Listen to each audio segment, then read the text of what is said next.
Rebirth. I actively cut off all ties with Ethan Carter. When he applied to the National University of Defense Technology in Hunan, I switched my application to the University of Technology in Beijing. The goal was clear: to ensure we'd never meet again. Living in completely different parts of the country. When Ethan came back home during the new year and tried to see me, I drove off for a trip overnight. I didn't answer his calls or reply to his texts. When he was transferred to the city where I worked, I immediately applied for a job relocation. I didn't even want to see him. In my past life, I loved him for 30 years and endured 30 years of his indifference. By my 40s, I was diagnosed with cancer. On my deathbed, Ethan was busy decorating his new home, and the two sons I had painstakingly raised were too preoccupied with their weddings to visit me. I died alone in a cold hospital room, waiting for the end. Such a failed and tragic life. I will not live it again. After resubmitting my college applications, I finally felt a sense of relief. I wouldn't have to be entangled with Ethan anymore. No one knew I had been reborn. The early application deadline was noon tomorrow, but I was worried the system might crash, so I changed my application late at night. In my previous life, I spent my whole existence chasing Ethan, resenting him, and ultimately ruining myself. This time, I won't have anything to do with him. I want us to live in completely separate worlds, never crossing paths. July 13th marks my 18th birthday. On that day, I will publicly tell him, I won't marry you. You're free now. There are 15 days left. As I stepped out of the internet cafe, a text from Ethan appeared on my phone. I'm out with friends and might be home late. Cover for me. Thanks. I casually replied, sure. Ethan and I grew up together. Our fathers were comrades in arms, and our mothers were best friends and colleagues. I lived at his house for 3 years, always calling his mom Aunt Linda. She treated me better than she did her own son. I secretly loved him, but he was in love with Ashley Morris. Initially, I planned to keep my feelings hidden forever and just be the little sister he always saw me as. But on the day of the college entrance exams, Ethan took me to a bar. While I was in the restroom, 2 men harassed me. If Ethan hadn't come looking for me when I didn't return, I can't imagine what might have happened. Being assaulted was an unbearable humiliation. I almost took my own life. Aunt Linda blamed Ethan for not protecting me and forced him to agree to an engagement out of guilt. Ethan reluctantly agreed, promising to hold the engagement party once our college acceptance letters arrived. Ashley couldn't accept Ethan's engagement and caused a huge scene. Ethan kept finding excuses to comfort her. In our past life, Ethan truly loved Ashley. He was willing to sacrifice everything for her: his principles, his future, and even his conscience. The more I clung to him, the more I lost. And the more I lost, the more unwilling I was to let go. I did everything I could to fight against them, hoping they would suffer as much as I did. In the end, Aunt Linda, who had once been like a mother to me, cut all ties. The 2 sons I had worked so hard to raise grew to despise me. I overheard them saying, if Mom's life is so miserable, she might as well die early and let Dad and Ashley finally be together. It's been 30 years. They deserve it. This time, I won't play the villain tearing them apart. I won't care about those 2 ungrateful sons either. I'll let them have each other and free myself. Changing my college application was the first step toward staying far away from Ethan. It was also the first step toward living for myself. In my previous life, to stay close to Ethan, I gave up my dream school and followed him to the defense university he admired so much. The strict military-style management was far harsher than I had imagined, leaving me physically and mentally exhausted. What hurt the most was watching Ethan and Ashley exchange flirtatious glances right under my nose. I was filled with rage but didn't dare confront them because I was the intruder. Later, Ashley was suddenly expelled. Ethan thought I was behind it and never treated me kindly again. After college graduation, Ethan delayed our wedding endlessly until he received Ashley's wedding invitation. Ashley Morris hastily married a rich, aimless second-generation heir to cut off any lingering feelings Ethan Carter had for her. Disheartened and numb, Ethan went through with our wedding like a lifeless shell. After the marriage, Ethan avoided me as much as possible. He spent years without coming home, and when I visited him at his military base, he preferred to cover a colleague's shift rather than return to his quarters to spend time with me. Aunt Linda frequently called, asking if I was pregnant yet. She even sent me an entire set of intimate lingerie. Desperate to win Ethan's approval and eager to give Aunt Linda the grandson she wanted, I shyly put on the lingerie and climbed into his bed in the duty room. Ethan, however, pointed at me in disgust and called me shameless. I couldn't take it anymore. That very night, I packed up and left, determined to divorce him no matter what. Ethan returned home, apologized, and gently coaxed me into reconciling. He finally fulfilled the long-overdue consummation of our marriage. 3 years late, that one night left me pregnant, with twins. I foolishly thought that having children would make Ethan step up as a husband and father, but I eventually realized that the children could only tie me down, not him. The only person who could hold on to Ethan was Ashley. Even when Ashley's provocations caused me to go into labor prematurely, nearly costing me and the twins our lives, Ethan still defended her without hesitation. To make me forgive Ashley, he knelt in front of me and stabbed himself twice, claiming it was penance for her sins. At the time, I was still in the hospital, and our 2 babies were in incubators. Ethan didn't ask about me or the children even once, let alone visit them.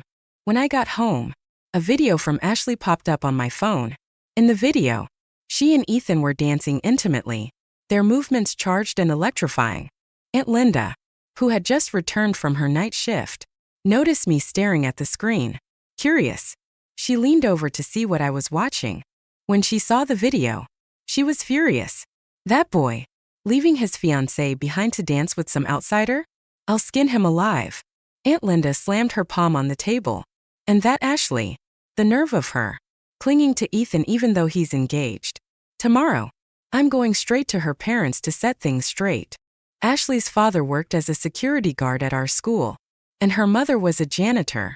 Aunt Linda, as the school's administrator, had always been considerate toward them. That was, until she discovered that Ethan was secretly involved with Ashley. Aunt Linda valued social status and saw Ashley's background as unworthy. She wanted Ethan to marry me because of my family's standing. My father was a major, my uncle a principal at a prestigious provincial high school, and my uncle-in-law held a director position. My connections could help Ethan build a bright future. To break them apart, Aunt Linda would nitpick and criticize Ashley's parents whenever she saw them, hoping they would take the hint and step back. But neither Ashley nor her parents were willing to let go of Ethan, clinging to him persistently. In my past life, Aunt Linda and I joined forces to try to drive Ashley away from Ethan, but we failed. By the time I was on my deathbed and Aunt Linda was too old and powerless, Ashley finally married Ethan and even won over my 2 sons. This time, I won't interfere with them, but I also won't stop Aunt Linda from acting as the gatekeeper to the Carter family. If Ashley wants to become the daughter-in-law of the Carters, she'll have to get through Aunt Linda first. Aunt Linda had one method for punishing Ethan: a feather duster. A single stroke left a bloody welt, and she never held back. After one such beating, I thought Ethan would blame me for tattling and avoid me. Instead, he came to apologize. "I'm sorry for making you misunderstand," he said. "Ashley and I were just dancing. Nothing more happened. Don't worry. I know my place. I won't do anything inappropriate." He spoke sincerely. If I hadn't seen the kiss mark on his neck with my own eyes, I might have believed his nonsense. Ethan had always been a liar. As a child, he tricked me with little gifts, making me cry, laugh, and fuss over him. Yet, I never thought he was a bad older brother because he spoiled me. After I gave birth, he lied, claiming he had cut ties with Ashley Morris. I believed him and brought our 2 sons to his military base to celebrate his birthday, only to find Ashley and her daughter in his dorm room, surrounded by women's belongings. Later, when I was gravely ill, I asked him to visit me in the hospital. He said he was injured and couldn't move, but in truth, he was busy preparing for his wedding with Ashley. In my past life, Ethan lied to me for decades. This time, I won't believe a word he says. As long as I don't believe him, he can never deceive me. I smiled gently and said, "There's no need to explain. I have no right to interfere with your freedom." When Ashley sent me that video, your mom happened to be beside me. I didn't tattle. She just had bad luck. Flaunting your love like that often backfires. If Ashley hadn't deliberately tried to provoke me and assert her dominance, Aunt Linda wouldn't have humiliated her. Ethan gave a bitter smile. How can you say you have no right to interfere? Once we get our acceptance letters, we're supposed to get engaged. Once we're engaged, I'll be yours entirely. I'll follow your orders, serve you wholeheartedly, and devote my life to you. That won't happen, I replied calmly. I won't get an acceptance letter from the National Defense University, and I certainly won't marry you. There's no need to force yourself or make hollow promises. Just endure for 14 more days. Ethan. He frowned. What happens in 14 days? It hit me. He didn't even remember my birthday. I pushed him out of my room. 14 days until you regain your freedom. I'll let you go.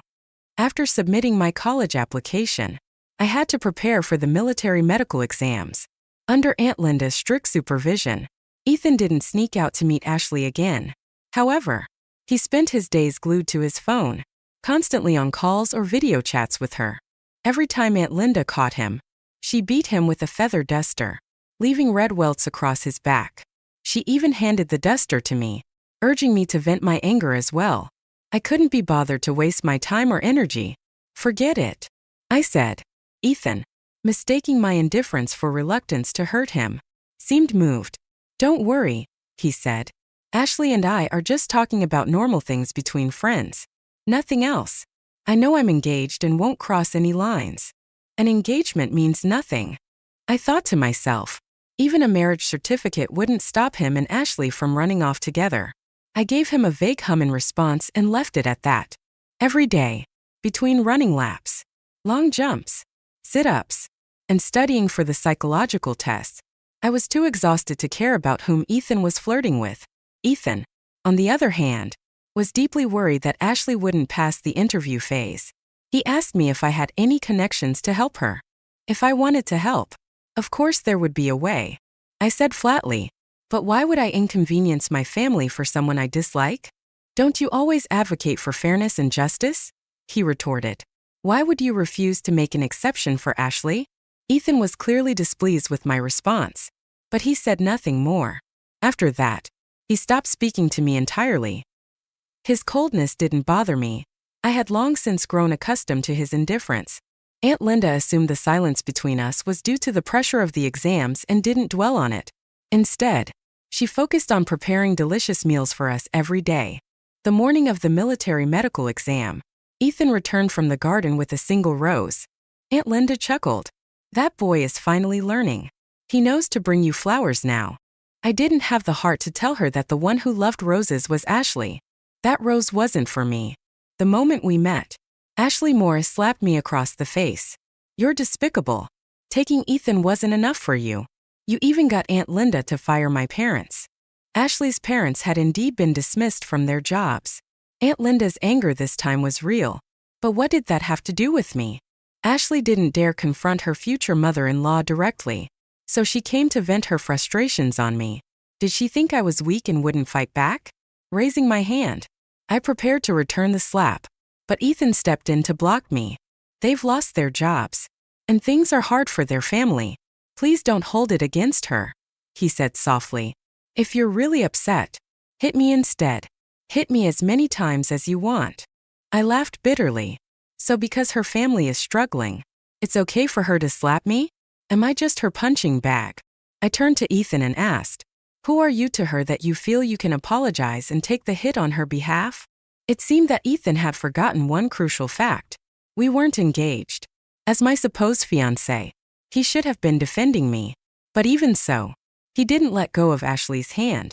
If it weren't for what happened back then, he began hesitantly, we wouldn't even be engaged. And my mom wouldn't have targeted her parents. Ashley's already feeling terrible. Can't you just cut her some slack? In my previous life, when Ethan and I were at the National Defense University, he would always say similar things whenever I had a conflict with Ashley. He knew how much I hated being reminded of that incident. Yet he brought it up repeatedly to guilt me into backing down. To protect Ashley, he had no problem stabbing me in the heart over and over, as if I couldn't feel pain. And now, here he was, doing it again. But this time, I wouldn't yield. I met his gaze coldly and slowly pried his hand off mine. Ethan, worried I might escalate the situation and cause trouble for Ashley, pleaded with me in a low voice. Please. She didn't mean to hit you. She was just too upset. Taking a deep breath, I cut him off. Should I call the police? Then, Ethan froze. He knew that if I reported the incident, Ashley would lose any chance of passing her interview. After a moment of hesitation, he stepped aside. Without a word, I slapped Ashley, but in the final moment, Ethan couldn't bring himself to let her take the hit. He pushed her aside and offered his own face instead. The slap landed hard, leaving a vivid red mark across his cheek. Ashley cried out in shock. Ethan, why would you let her do that? She doesn't deserve to hit you. I'll make her pay for this. Ethan stopped her. His eyes reddened with emotion. Is it enough now? He asked me. The sight of their angry, aggrieved faces made it seem like I was the unreasonable one in this situation. Whatever. I muttered to myself. Just 12 more days, and this will all be over. Endure it. Ethan was entirely focused on Ashley, worried that the stress from her parents' unemployment might affect her performance in the interview. He didn't even notice that I wasn't in the same exam hall as them. It wasn't until the physical fitness test that he finally realized. Did you change your application? He asked. I didn't want to talk to him, so I lazily nodded in response. Ethan seemed annoyed. Why? Did you suddenly think you couldn't handle the full military discipline and decide to give up? He pressed further. What's your first choice school? If you tell me, maybe it'll cheer everyone up and save me some trouble. Beijing University of Technology. I said casually. Ethan murmured instinctively. So far away.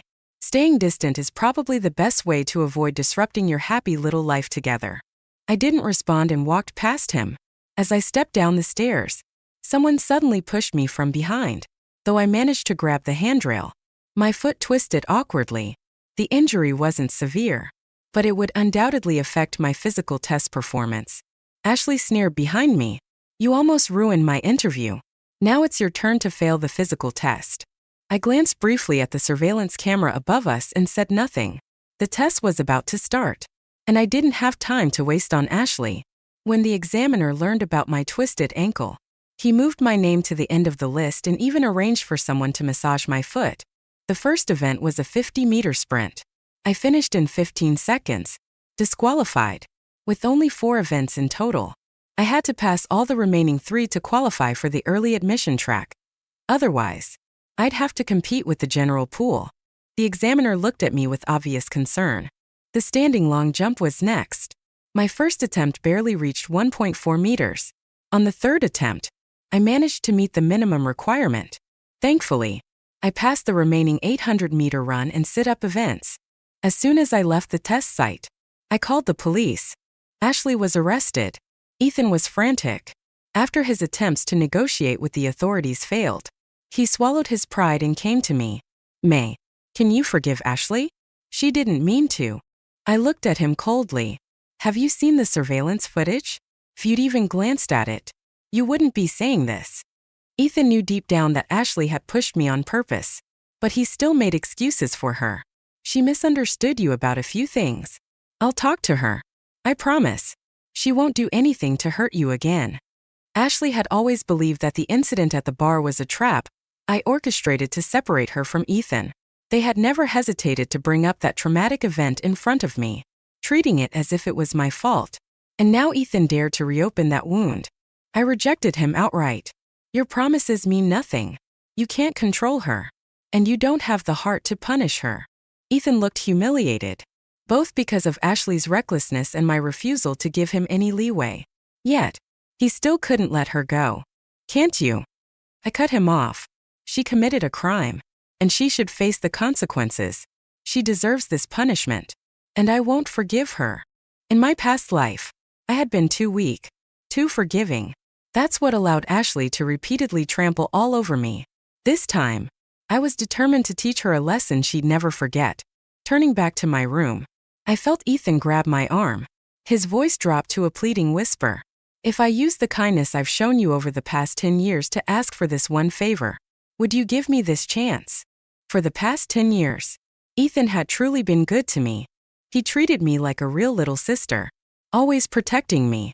indulging me, and even taking the blame for my mistakes. He fought for me, stood up for me, and defended me.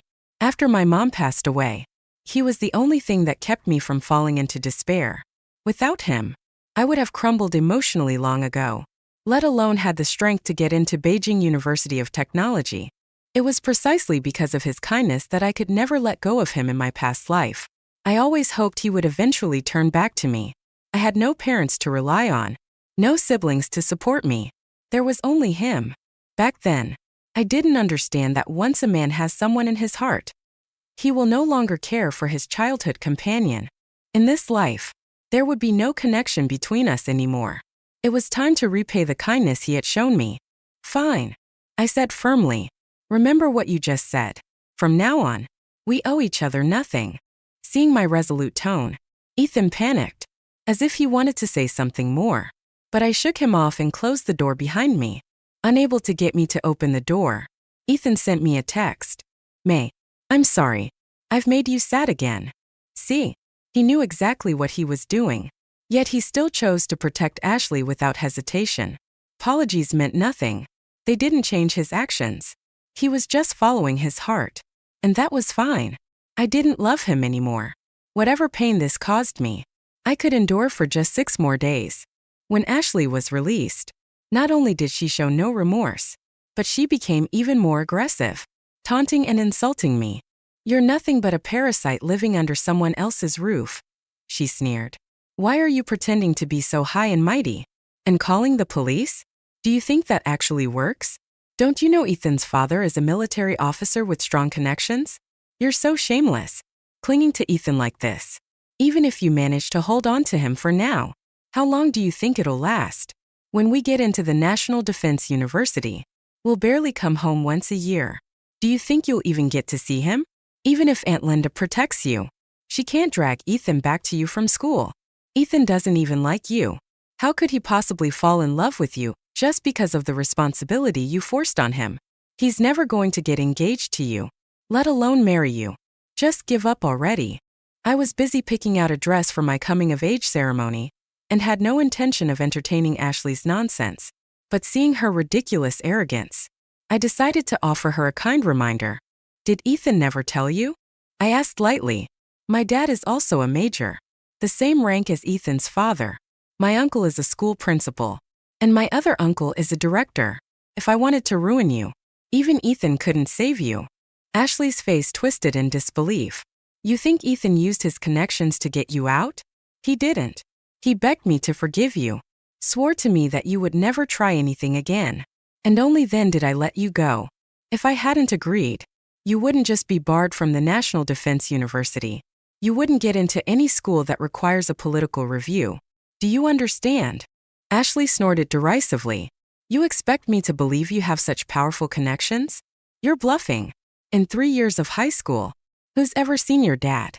Has your uncle, the principal, ever bent the rules for you? And a director? Is that even a big deal? You're just a pathetic freeloader, clinging to the Carter family for food and shelter. Those 4 words, pathetic freeloader, stung deeply, even though my family background was excellent, and there were plenty of people willing to stand behind me. I didn't have a home. My dad was a workaholic who was rarely home. The last time I saw him was at my mom's funeral over 3 years ago. My uncles were also busy with their careers and families, leaving no one to look after me. After my mom died in a car accident, I moved into the Carter's home. For 3 years, Aunt Linda treated me like her own daughter, and I had come to see her as a second mom. But after being reborn, memories of my previous life surfaced. How Aunt Linda had turned cold and accusatory toward me after my falling out with Ethan. I could no longer bring myself to feel the same affection for her. Every day I spent under their roof felt like torture. Just 3 more days.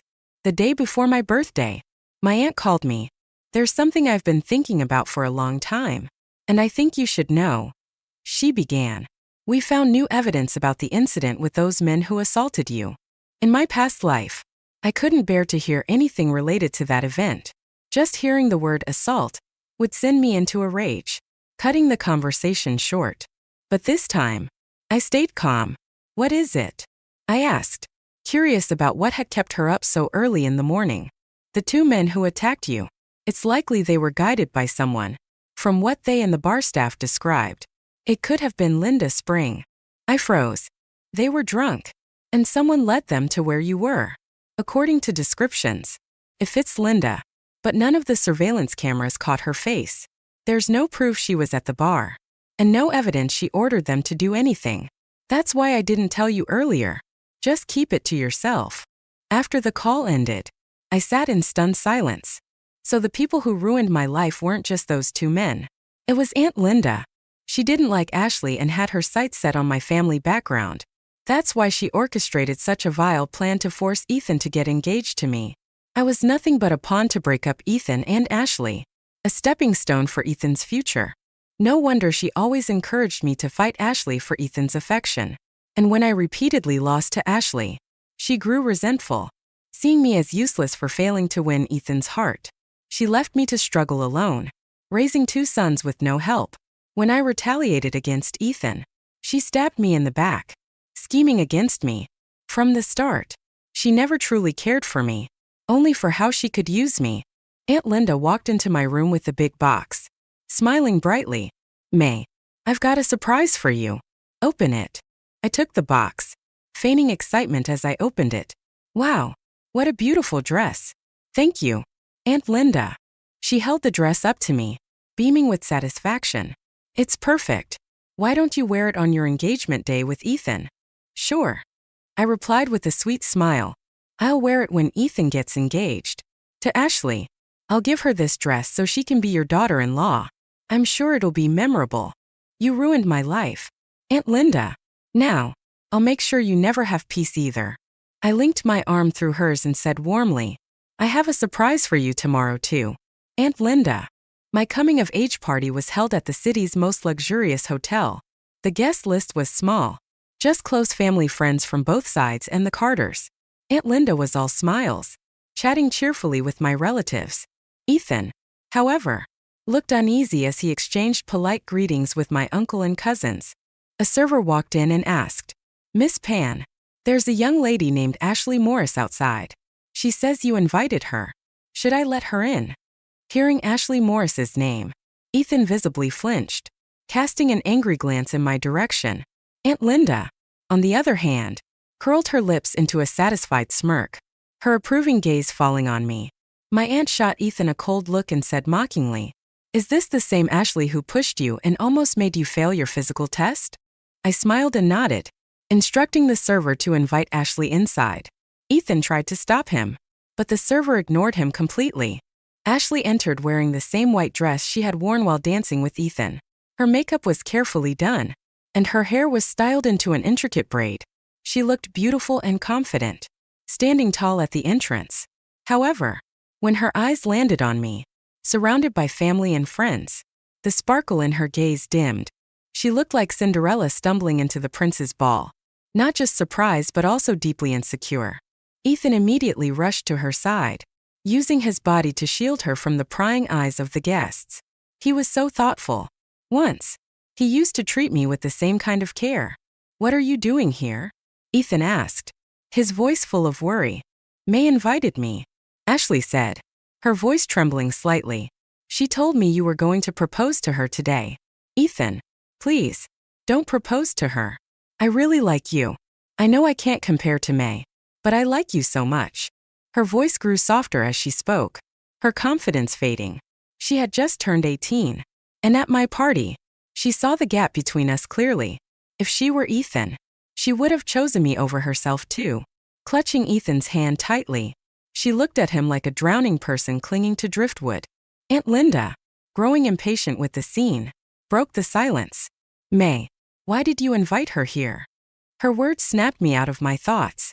I gestured to a server, who brought down a large box from an upstairs room. Taking the box, I handed it to Ashley. This is the engagement dress Aunt Linda prepared for her future daughter-in-law. Try it on and see if it fits. Ashley took the box with both hands, her face lighting up with joy as she turned to Aunt Linda. Auntie, are you agreeing to let me and Ethan get engaged? And you're even giving me a dress? Ethan's panic was written all over his face. After so much internal struggle, he had finally convinced himself to give up on Ashley. and go through with an engagement to me. He had endured so much, only for me to abruptly call off our engagement and orchestrate this scene where his Cinderella met her mother-in-law. Now, he finally understood what I had meant when I said I would let him go. His unease grew with every passing second. Before he could say a word, I smiled and asked, "Do you like the surprise? I've been planning this for half a month. Ethan, for once, you won't have to say you're sorry or thank me, because I didn't do this out of kindness." Aunt Linda, finally realizing what was happening, panicked. She snatched the dress back from Ashley's hands. "In your dreams, you think you're worthy of this dress? This is for May. I gave it to her so she could wear it on her engagement day." "Aunt Linda," I said calmly, "didn't you tell me yesterday that this dress was a gift for me? How did Ashley misunderstand your intentions?" "She's the one misunderstanding," Aunt Linda snapped, glaring at Ashley. "I accepted the dress but never promised to wear it. Ethan had surprised me with his gift, so naturally, I had prepared a surprise for him in return." Taking the dress from Aunt Linda's hands, I passed it right back to Ashley. "Ethan loves Ashley," I said with a calm smile. "It's only natural for him to get engaged to her." Turning to Aunt Linda, I continued, "You shouldn't tear them apart. True love can overcome any obstacle. You should believe in their ability to support each other and become better together." I then took off the 4-leaf clover bracelet Ethan had given me as a birthday gift and handed it to Ashley. "This is the bracelet Ethan bought. Try it on and see if it fits." Both Ethan and Aunt Linda were completely stunned. "May." Ethan reached out, trying to grab me, but I effortlessly stepped aside and gently pushed the dazed Ashley toward the fitting room. "Go try on the dress. If it doesn't fit, Aunt Linda can have it altered for you," I said. Ashley, beaming with joy, thanked me profusely and left with the dress. Following the server out of the room, Aunt Linda, however, stopped her in her tracks. "Wait, that dress isn't yours. You can't touch it." My aunt stepped in, pulling Aunt Linda aside and whispering, "Let it go. Forcing things won't lead to happiness. That girl doesn't seem so bad. She'll probably turn out fine." Aunt Linda huffed indignantly. "She's just a security guard's daughter. What makes her think she's good enough for my son? If you like her so much, why don't you let her marry your son?" My aunt shrugged with a smile. "She doesn't like my son. Besides, he already has a girlfriend. She's a prosecutor." This only made Aunt Linda angrier. She furiously pinched Ethan's arm, dragged him forward, and shoved him toward me. "Ethan, tell May clearly that you love her. Not Ashley. Go on. Say it." How could Ethan say something so insincere in front of Ashley? He couldn't bear to let Ashley feel even a moment of discomfort. At the same time, he was painfully aware of all the harm he had caused me to protect her, even sacrificing our friendship in the process. What right did he have to say he liked me now? Even if he said it, I wouldn't believe him. Ethan looked at me with a complex expression, part regret, part frustration. Just as he was about to speak, Ashley came running back into the room, twirling in the dress. "Ethan, this dress fits me perfectly. Do I look good?" she asked, her face glowing with happiness. Ethan nodded, but his gaze remained fixed on me. Ashley, dissatisfied with his half-hearted response, lightly tapped his chest. "You didn't even look at me. Do you not want to get engaged to me?" Ethan didn't reply. His eyes stayed locked on me, more focused than I had seen them in years. Whenever Ashley was around, his gaze would always drift toward her. But now, as I prepared to leave, it seemed he suddenly didn't want to let me go. At the mention of engagement, Aunt Linda lost her composure entirely. If my aunt hadn't held her back, she might have torn Ashley apart right there. Feeling cornered, Aunt Linda resorted to a low blow, bringing up the incident that had haunted me. "In front of everyone," she began loudly, "let me remind you, Ethan's just like a street lamp that failed to guide you. He took you to a bar but didn't protect you, leaving you traumatized. Are you all right now?" Everyone knew this was my sorest subject. In those first 3 days after it happened, it felt like I was suffocating every moment. I was completely unhinged. I couldn't eat or sleep, and I spent every waking moment in chaos. Neither my uncles, aunts, nor anyone else could console me. Only Ethan had the ability to calm me down and help me sleep peacefully. When Aunt Linda suggested that Ethan get engaged to me, there was no opposition. Now, I had finally crawled out of that darkness and decided not to go through with the engagement. Naturally, no one objected to that either. But Aunt Linda's words had the potential to drag me right back into that abyss. My uncle and my mom's brother both glared at her, their expressions turning murderous. Ethan kept giving her pointed looks, silently begging her to stop. But Aunt Linda, oblivious to his signals, continued to tread on my pain. "From now on," she said smugly, "don't go to those chaotic places like bars. Young girls can easily get into trouble there." My uncle slammed his hand on the table in fury, but my aunt held him back. She turned to Aunt Linda with a sharp smile. "You were at the bar that night too, weren't you, Linda? Why were you wearing a mask in the middle of summer? Were you sick? Or was there something you didn't want people to know? If you were there, why didn't you take May home right away?" Aunt Linda's face paled, realizing she had been exposed. She finally shut her mouth. To ease the tension, my other aunt changed the subject. "Has the admission list been released yet? Did you apply to the National Defense University, May?" I set my chopsticks down and replied calmly, "No. I applied to Beijing University of Technology. The list just came out, and I've been accepted."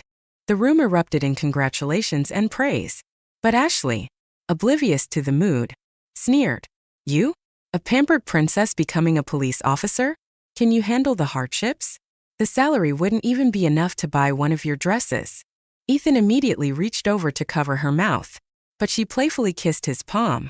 It was the kind of intimate gesture that might seem sweet in private, but in front of a crowd, it was tasteless and vulgar.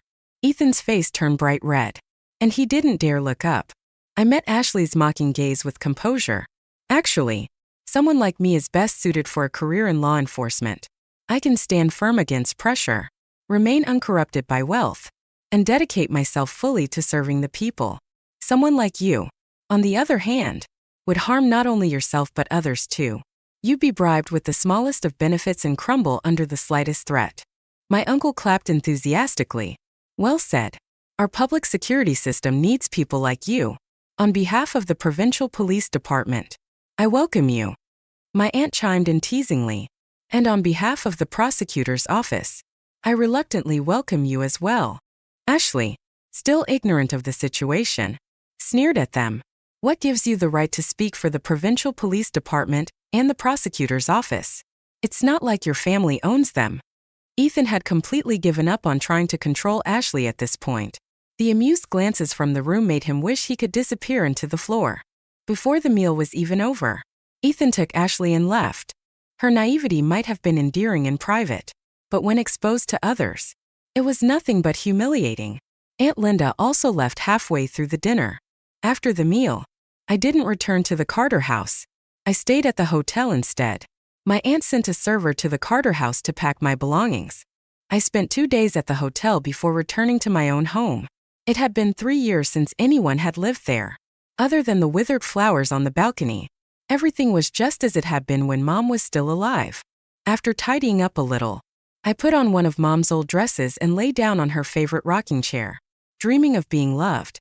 My mom had been a beautiful and elegant woman who loved dressing up and having fun. She adored me and spoiled me endlessly. Whatever I wanted, she gave me. She used to say, "You've grown up without a father. And you're such a sensitive girl. I have to give you all the love in the world." My mom used to say she had to give me all the love in the world so I could grow up healthy and happy. But I hadn't even grown up yet before she was gone. After receiving my acceptance letter, I took a picture of it and sent it to my dad. I wanted to visit him, but I wasn't sure if he'd have time for me. I waited for his reply, but instead, Ethan sent me a message to apologize. "May, I'm sorry. Whenever you and Ashley had conflicts, I always stood by her and ignored you.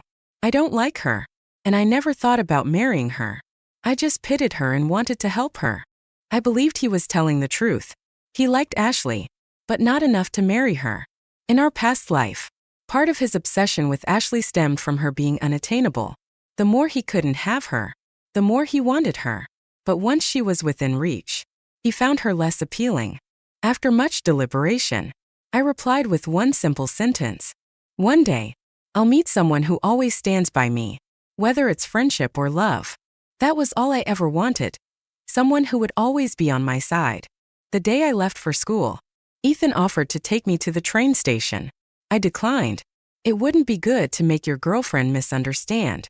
He frowned slightly. She's not my girlfriend. I already explained everything to her. I smiled faintly. She doesn't see it that way. Since accepting the engagement dress from Aunt Linda, Ashley had been acting like Ethan's fiancée. She even sent me a message warning me to stay away from her man. After I blocked her, she resorted to calling and texting relentlessly. It got to the point where I considered changing my phone number. Ethan said nothing, taking my luggage and walking ahead. I deliberately lagged behind, putting as much distance between us as possible. I didn't look at him or speak, ignoring him the way he had ignored me in our past life. He noticed my aloofness, turning around several times as if to say something. But each time he closed his mouth, he knew that some things could never go back to the way they were. Perhaps out of guilt or politeness, Ethan bought me a large bag of snacks at the station's convenience store. I picked out a simple pack of plain sunflower seeds. Surprised, he asked, "You don't like anything else? Don't all girls love snacks like these?" Ashley's name was practically on the tip of his tongue. He couldn't go 3 sentences without mentioning her. Yet he claimed he didn't like her. Who was he trying to fool? Me or himself? Not all girls like those snacks. Ashley does, I said evenly. You remember everything she likes. But you've forgotten that I've always loved plain sunflower seeds. Ethan suddenly covered his face with his hands, lowering his head in guilt. His voice trembled as he apologized. "I'm sorry." I smiled lightly, pulling my luggage toward the ticket gate. I didn't even say goodbye, because I never wanted to see him again. I had chosen a sleeper train, allowing me to enjoy the scenery along the way. Across from me sat a girl who noticed I was holding a copy of the Civil Code. "Are you a freshman?" she asked. "Which school are you attending?" We soon discovered her name was Vivi, and she was also admitted to Beijing University of Technology. What a coincidence! Our university only admitted 2 girls from our province this year, and I had already run into the other one. Vivi was outgoing and friendly. Within 3 minutes of chatting, she was already calling me Big Sister and added me on WeChat. We read through the Civil Code together, shared our dreams and aspirations, and even traded snacks. The more we talked, the more we clicked. I felt like I had met a kindred spirit in Vivi, as though we should have crossed paths long ago. It wasn't until I got off the train that I checked my phone. Ethan had sent me a message. "I'm sorry. I've ignored you for the past 2 years. How can I make it up to you?" It wasn't 2 years. It was 30, and I didn't need him to make it up to me. I deleted all of Ethan's contact information and changed my phone number. During winter break, I went home and visited my former homeroom teacher. In passing, they mentioned that Ashley had been expelled and was repeating her senior year. I was surprised. What happened? The teacher hesitated for a moment. I heard it was because she stole something from her roommate. It made sense. Ashley had always been vulnerable to temptation. In our previous life, she was likely expelled for the same reason. But why did Ethan assume it was my doing back then? He had a habit of blaming me for everything bad that happened to Ashley, as though I were a scapegoat for all her misfortunes. In this life, since I had distanced myself from him early on and wasn't at the National Defense University, he didn't suspect me. A year later, while on a mission with senior colleagues, I ran into Ashley at a nightclub. She was cozied up with the sleazy, beady-eyed second-generation air. In that moment, I realized something. In our past life, Ashley didn't marry the idle heir to make Ethan give up on her. She married him because she was attracted to his wealth and status. It was a hasty decision, motivated by greed, but she spun it into a narrative of self-sacrifice for love. She let Ethan believe she had given up everything for him, leaving him racked with guilt for the rest of his life. Later, when she left her husband, she claimed it was because of domestic violence. But the truth was the heir's family had gone bankrupt. By then, Ethan was no longer under his parents' thumb. He had wealth, connections, and power. Meanwhile, my relationship with him had deteriorated. Ashley saw an opportunity to rekindle their relationship and sought his help under the guise of escaping abuse. Ethan, still harboring unresolved feelings and guilt, couldn't turn her away. They easily fell back into step with each other. Ethan, bound by his moral code as a married man, never crossed the line with Ashley. But she wasn't satisfied. She began sending me provocative photos and videos, intentionally stirring up trouble. She wanted me to fight Ethan, to target him, so he'd feel even more sorry for her and protect her more fiercely. Using these petty, underhanded tricks, she drove a wedge between me and Ethan, eventually taking my place. In our past life, both Ethan and I had been pawns in her schemes, and I had lost to someone like her, so miserably it was unbearable. This grudge couldn't just be left unresolved. The heir was one of our targets for the operation. If Ashley's drug test came back positive, it would be over for her. Judging by her indulgent demeanor, it was unlikely she'd come out clean. Through my calculated provocation, Ashley ended up with 3 charges: public disturbance, resisting arrest, and assaulting an officer. She was sentenced to 4 years in prison. During her detention, Ashley repeatedly tried to contact Ethan for help, but Ethan, stuck on campus, couldn't even leave the school gates, let alone rush to Beijing to save her. By the time I reached my 3rd year of college, it was Chinese New Year. At a class reunion, I ran into Ethan again. He was dressed in a military uniform, tall and handsome, exuding righteousness and authority. Among the crowd of meticulously dressed men, Ethan stood out, effortlessly drawing the attention of many women in the room. When they saw me, everyone greeted me warmly, not because they missed me after so many years, but because we had all matured and understood the value of connections. I felt the same way. A strong network was essential for solving cases, and any of my classmates here could become future industry leaders or business moguls. I wasn't afraid of anyone, but I also wouldn't offend anyone lightly. I had prepared myself for Ethan to confront me about Ashley, but instead, his first words were, "That dress looks beautiful on you. It suits your style perfectly." I responded with a simple, "Thank you." Whether he praised or criticized me, it no longer had the power to stir my emotions. One of our classmates brought up Ashley's sentencing. "Ethan, didn't you and Ashley both attend the National Defense University? Why did she drop out and end up in Beijing? What happened with her sentencing?" Ethan sipped his wine and replied coolly, "I wasn't very close to her. I don't know much about her situation." Just like that, he brushed off any discussion about Ashley, the woman who had once captivated him. How ironic. In my previous life, I spent 30 years trying to make Ethan forget Ashley, but he never did. Yet in this life, without me doing anything, they had already parted ways. Was it fate? Or was it human intervention? Ethan invited me to visit his home for a few days, but I declined. "My schedule's full. I really don't have time," I said. He looked at me with a hint of sadness. "Is there really no chance for us?" I reminded him calmly, "We're strangers now.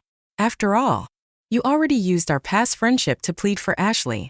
I told you, we owe each other nothing from now on." Ethan didn't speak to me again after that. Instead, he drank one glass of wine after another. His tolerance was incredible. No group of men could match him. As the night wore on and more women left the gathering, I decided it was time to go as well. Just as I was preparing to leave, Ethan, who had been in the middle of a drinking contest, stood up abruptly. "I'll take you back," he said. Refusing him would have been pointless, so I stayed silent. Ethan escorted me to the hotel entrance, where he finally voiced a question that had been bothering him for a long time. "Why haven't you contacted my mom?" I didn't want to answer, but he pressed on. "My mom hasn't done anything to wrong you, has she? Why did you even delete her from your WeChat?"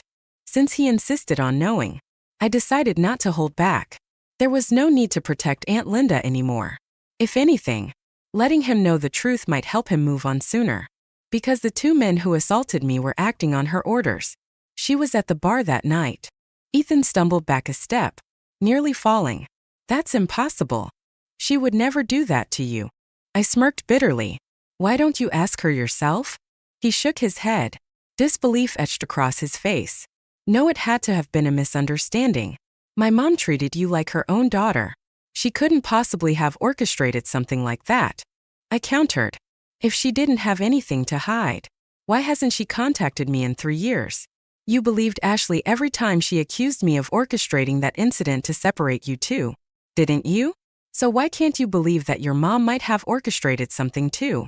Ethan avoided my gaze, guilt written all over his face. He was clearly beginning to doubt himself. Deep down, he must have suspected me back then. He had chosen to believe Ashley's slander over me, the person he had grown up with. And now, faced with the truth, he didn't know what to believe anymore. He didn't believe in my character, nor did he trust me. Whatever lingering feelings I had for Ethan disappeared entirely. Leave.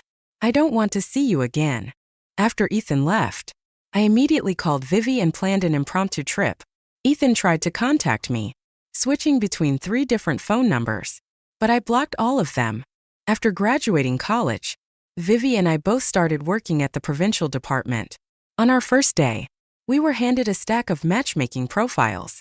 Amusingly, Vivi and I received nearly identical sets. When I went to my uncle's house for dinner, I found yet another stack of profiles, this time personally curated by my aunt. These are all handpicked based on your preferences, she said confidently.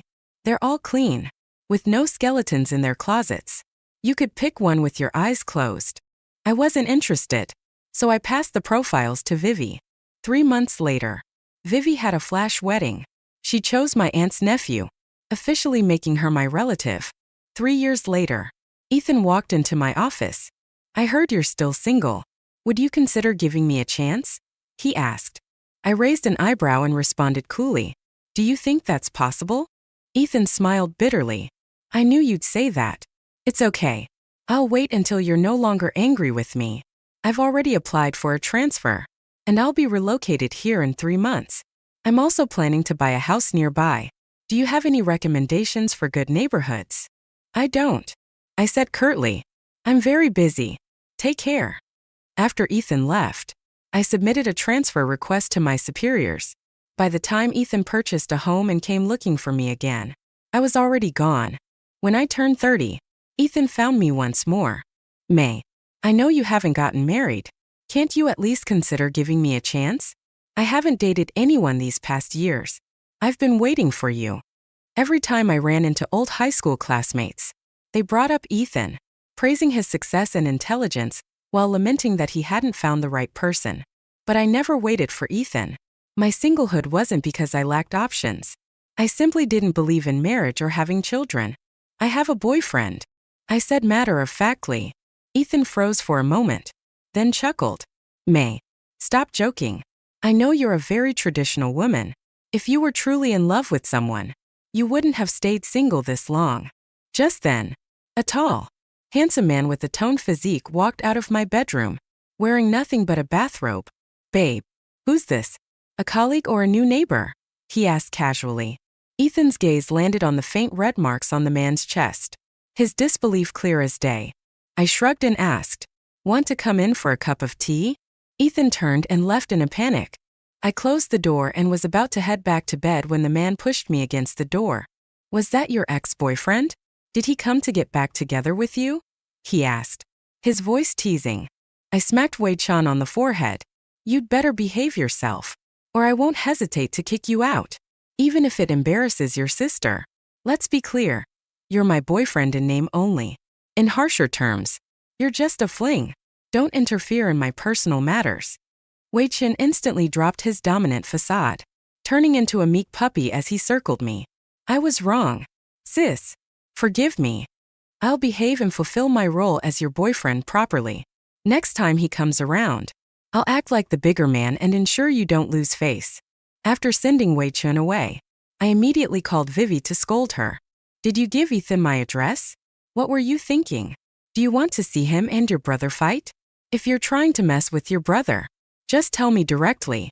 There's no need to involve outsiders. The loud clinking of her spoon stirring her coffee was like a pig scrambling for food. I just felt bad for him, searching for you everywhere and finding nothing. Was his timing bad? Did he interrupt your sleep? I snorted coldly. If you pity men, you'll be unlucky for life. Vivi sighed dramatically. My poor little brother.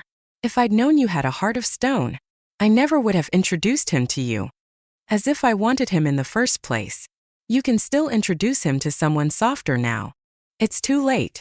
He just called me asking how he could beat his rival without a title. He's practically proposing marriage with all his indirect moves. But as long as I don't play along, no one can force me into marriage. Marriage, after all, is just a formality. If two people can stay together forever, does a piece of paper really matter? And if the feelings fade, even a marriage certificate won't save the relationship. Isn't freedom and living as you please better? Ethan's perspective. I thought I had all the time in the world to win May back. I thought she just needed time to forgive me. I waited patiently, believing she'd eventually forget the unpleasant past. But then I saw him. That man in a bathrobe in her house. That's when it hit me. She had already fallen for someone else. The girl I had protected for 18 years had been taken away by another man. At that moment, all I wanted was to destroy him. But I couldn't. I had already upset May, and resorting to violence in front of her would only push her further away. Desperate, I turned to her father, Uncle Pan, for help. He'd always liked me, and I thought if he spoke to her on my behalf, I'd still have a chance. But Uncle Pan sighed. I haven't been able to reach her for a year. Do you think I can still influence her? How could that be? He was her father. That's when I remembered. Uncle Pan was rarely home. His relationship with May had always been distant.